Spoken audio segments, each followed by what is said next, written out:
Assalamualaikum, terima kasih udah dikasih kesempatan Pak Ari dan Santo. Jadi gini, yang mau Amel tanyakan itu pertama, kenapa spesifiknya itu di kantin sekolah? Sementara tadi Amel juga udah sempat share sebelum kita live bahwa sebenarnya sih banyak peluang-peluang masyarakat yang saat ini Pak, memang karena Bapak sebagai anggota dewan, saya juga menyampaikan aspirasi di sini. Masyarakat yang memang benar-benar luar biasa susahnya gitu dengan kegiatan ini.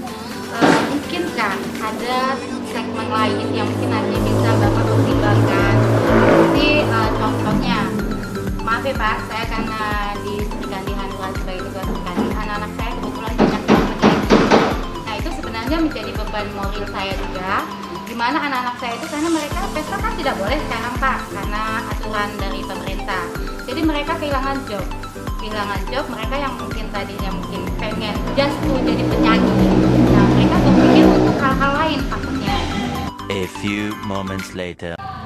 Hai guys, jumpa lagi dengan saya Amelia di konten YouTube saya Amelia Amelia. Sore ini begitu indah karena kita sekarang lagi berada di satu tempat yang benar-benar asri. Mungkin kalian banyak melihat rumah bagus, rumah yang mewah, rumah yang gedong, tapi ini ada rumah kayu yang klasik, yang minimalis, yang adem banget, dan itu yang punya salah satu anggota Dewan DPR Kota Bengkulu yang nama Bapak. Jadi nanti kita akan ngobrol ke beliau dan kita akan tanya-tanya ke beliau. Nah, kenapa aku di sini? Karena kebetulan tadi kita sharing ke sesama YouTuber, kemudian kita berbagi ilmu, kemudian kita berbagi informasi yang gunanya memang untuk orang banyak dan untuk kesejahteraan orang banyak.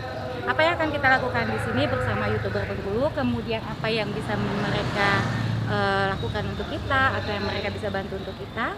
Stay tune terus di konten YouTube aku, no skip tentunya, dan selamat menyaksikan. A few inches later.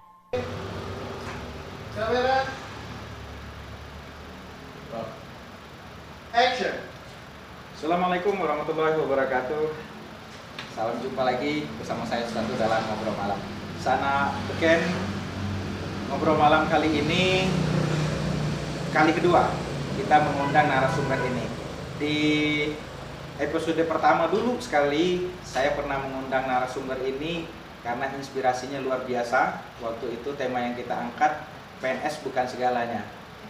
Beliau dulu, saya kulik lagi, beliau dulu merupakan alumni STPDN, kemudian bertugas menjadi PNS dan memutuskan resign dari PNS untuk fokus di bisnis. Nah, itu yang menjadi inspirasi pada saat itu. Nah, kembali kita undang di Ngobrol Malam ini karena sekali lagi ada yang inspirasi luar biasa dari narasumber kita kali ini adalah perbuatan beliau yang menyiapkan uang sejumlah lebih kurang 100 juta untuk dipinjamkan kepada masyarakat Bengkulu yang membutuhkan, dan pinjaman ini dikembalikan tanpa bunga, tanpa riba. Tentunya ini sangat menginspirasi untuk kita kulik dari narasumber kita. Kenapa dan ada apa dia menyiapkan uang ini? Apa sih motivasinya? Apa tujuannya? Langsung saja, ini dia Aryono Rumai. Assalamualaikum Ari. Waalaikumsalam warahmatullahi wabarakatuh. Sehat ya? Alhamdulillah sehat. Iya, kalau Ari ini kalau ditanya sehat tuh lah. Yang penting sehat dulu.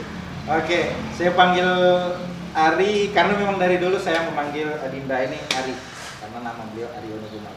Ari sekarang juga merupakan anggota DPRD Kota. Alhamdulillah. Dan dikenal sebagai anggota legislatif yang vokal. Vokalis.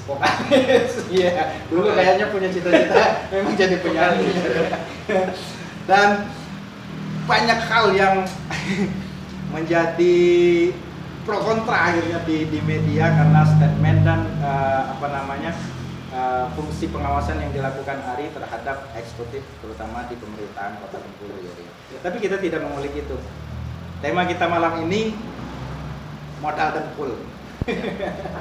Kenapa modal dengkul? Ya ini lagi balik karena ada modal yang disiapkan oleh Ari. Nah sekarang ini dengkulnya disiapin aja loh oleh masyarakat Bengkulu. Mau nggak dengkulnya kerja gitu ya. Oke Ri, langsung aja nih Ri. Ini benar ya 100 juta yang Ari siapkan buat masyarakat Bengkulu yang pengen butuh modal. Ya, jadi alhamdulillah untuk tahap pertama kita siapkan 100 juta untuk teman-teman yang berusaha di kantin sekolah. Next kita melihat perkembangan, nanti bisa saja modalnya akan bertambah atau sasarannya juga akan bertambah. Tapi tahap pertama ini kita kucurkan dana 100 juta khusus untuk pedagang-pedagang kantin sekolah. Ini sebenarnya saya berpikiran pada saat pandemi ini yang paling terdampak sekali itu adalah teman-teman yang di kantin sekolah. Kenapa? Karena kantin sekolahnya Tidak ada ditutup. KPM lagi. Nah, jadi mereka tidak jualan. Iya. Nah, sedangkan mungkin modal yang dulu sudah pakai. Nah, bukan sehari-hari. Sedangkan nanti kalau mau buka, otomatis perlu modal baru. Dan kita sudah kaji, sebenarnya tidak terlalu banyak modal yang diperlukan. Tapi ya kalau tidak ada modal juga mereka tidak bisa usaha. Dan yang kita khawatirkan adalah teman-teman pinjam kepada tempat yang tidak pas. Akhirnya mereka akan terjerat kepada rentenir. Itu yang kita hindari agar teman-teman itu bisa pinjam, bisa berusaha tanpa riba dan tidak ada beban bagi mereka. Itu yang pertama yang saya pikirkan. Nggak ada jaminan juga kan? Tidak ada jaminan. Jadi kita sebenarnya mengedukasi ke teman-teman itu, para pedagang, kita kalau mau berdagang, mau sukses, itu harus jujur dan berkomitmen. Kita tidak pernah akan nagih, cuman kita sampaikan nanti kalau kamu bayar ke rekening ini, nanti kita kasih mungkin kodenya A sekian ujungnya, B sekian ujungnya. Manakala dia tidak bayar ya, artinya mungkin dia tidak punya kemampuan pada saat bulan itu. Tapi disinilah nilai kejujuran suatu usaha. Kalau dia sudah dari kecil tidak jujur, maka besarnya tidak akan jujur. Tapi yang ya, kalau kan yang minjam ini orang besar semua udah besar lagi, bukan anak-anak lagi kan? Ya. Pengusaha, maksudnya pedagang-pedagang kantin sekolah ini kan biasanya kan para ibu-ibu. Iya. Gitu ya. Nah ini nggak takut nggak bakal dibalikin, karena kan sistemnya tadi Ari bilang kan ini rekening balikin silakan masuk rekening gitu. Iya. Tanpa ada pengawasan. Enggak, cuman kita memberikan edukasi sebelum kita sampai berikan, nanti kita mungkin memberikan transfer knowledge. Artinya cara-cara Rasulullah berdagang, terus cara-cara dia memegang kepercayaan. Kalau kita mau sukses, kita harus mencontoh cara berdagang Rasulullah. Itu yang pertama, kejujuran. Terus yang kedua, yang kita pegang adalah berkomitmen. Artinya kalau kita tidak bisa, ya dia akan sampaikan, bulan ini saya nggak bisa Pak karena begini-begini, tidak masalah saya pikir.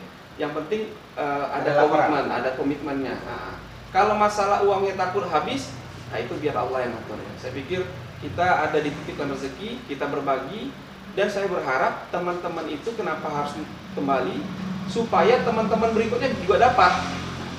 Ini kan bergulir. Jadi kalau dalam satu bulan itu kita kasih 100 juta itu untuk 200 pedagang tahap pertama. Kemudian bulan berikutnya itu kan ada pengembalian kurang lebih 20 juta. Ya, berarti per bulannya kan 100.000 ya?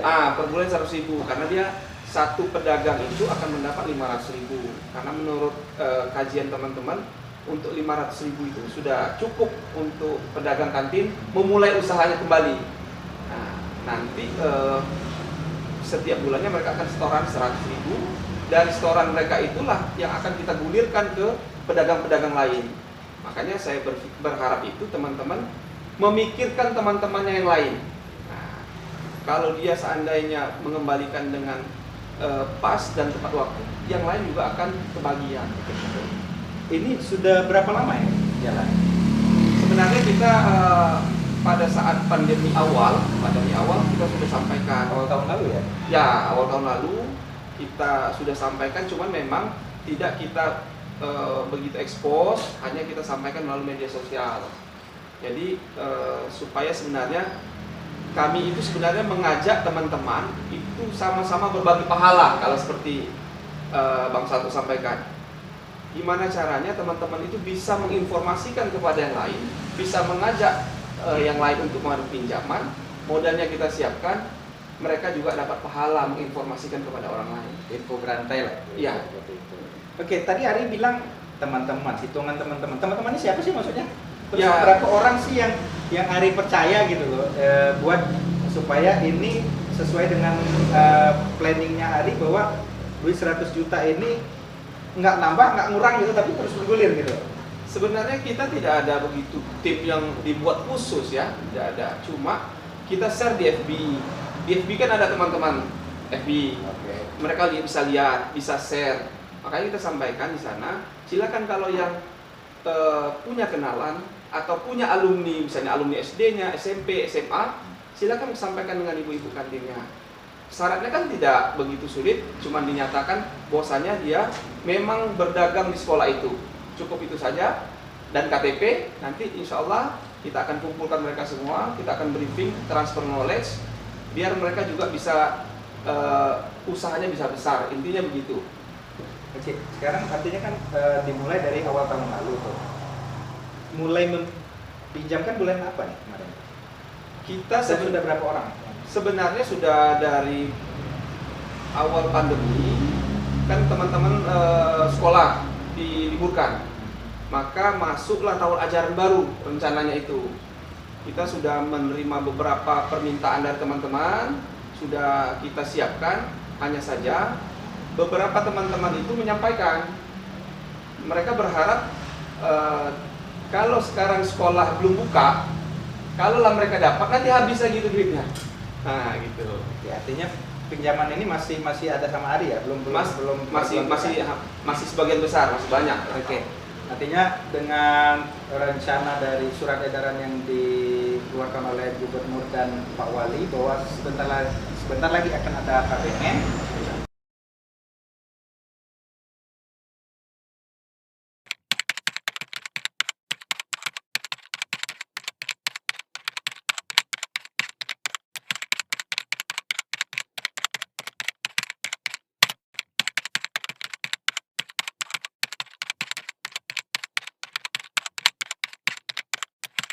Oke, assalamualaikum. Terima kasih udah dikasih kesempatan Pak Ari, Bang Santo. Jadi gini, yang mau Amel tanyakan itu pertama, kenapa spesifiknya itu di kantin sekolah?